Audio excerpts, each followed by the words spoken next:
Eurose, un renouveau réussi. «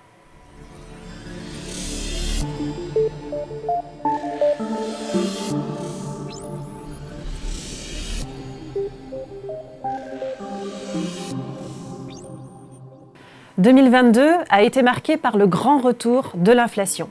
Celle-ci a imposé aux banques centrales un changement de cap radical, provoquant une hausse des taux d'intérêt sans précédent.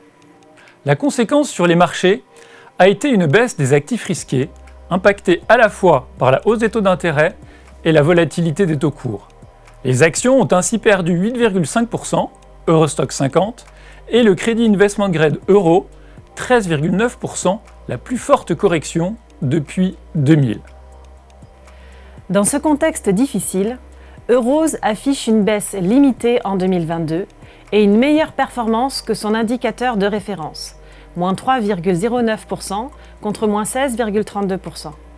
Cela s'explique par une contribution positive de la poche action, plus 0,35%, et une baisse limitée de la poche obligataire, preuve que le repositionnement de la stratégie amorcée en 2021 porte ses fruits.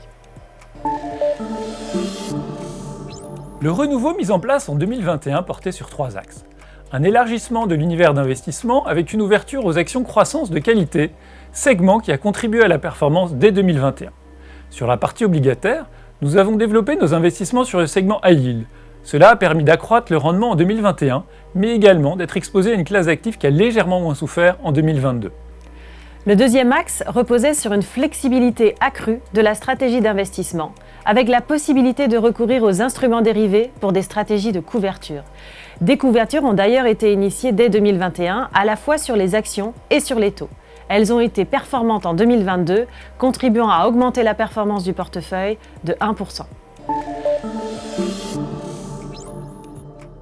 C'est effectivement le troisième axe du renouveau. Depuis 2021, nous intégrons dans notre processus d'investissement des critères extra-financiers en plus des critères financiers habituels.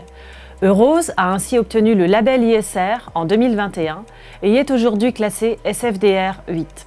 Le risque de responsabilité d'entreprise est particulièrement central à notre analyse.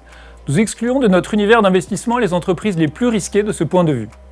Cette gestion active du risque de controverse a permis à Eurose d'éviter d'investir dans des émetteurs présentant un risque de gouvernance notable, préservant ainsi la performance financière du fonds.